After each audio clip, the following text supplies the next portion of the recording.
continuous stretch of experience, it was only the awareness of it that had been fragmented by that feasting evil on my back. I'd never managed to be there for the birth of my son. I'd jumped around it a dozen times, but never actually lived it. For the first time, I got to hold Mar's hand and be there for her. No, that moment had shifted seamlessly into holding her hand as she lay in a hospital bed for a very different reason.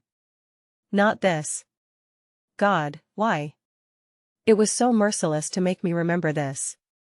I broke down in tears as nurses rushed into the room. I didn't want to know. I didn't want to experience it. I'd seen all the good parts, but I hadn't wanted the worst part, the inevitable end that all would one day face. It wasn't worth it. It was tainted. All that joy was given back 10,000-fold as pain.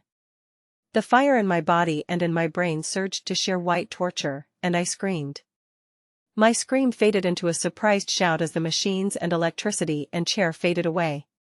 Snow was no longer falling around my life. I was out in the woods on a bright summer day. Oh God.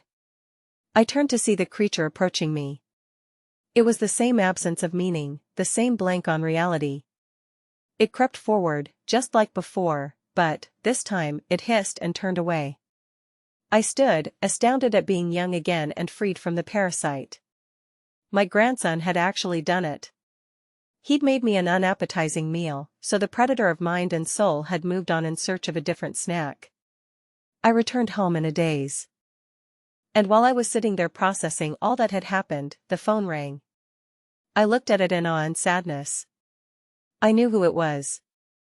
It was Marjorie, calling for the first time for some trivial reason she'd admit 30 years later was made up just to talk to me.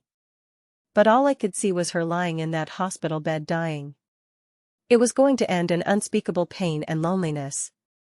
I would become an old man, left to sit by myself in an empty house, his soulmate gone long before him.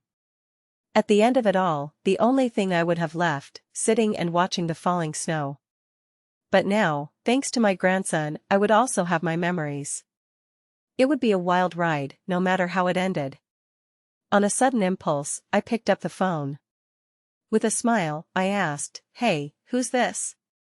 Even though I already knew. Author's note: together, my grandfather and I did set out to write the tale of his life. Unfortunately, his Alzheimer's disease progressed rapidly, and we were never able to finish. He's still alive, but I imagine that, mentally, he is in a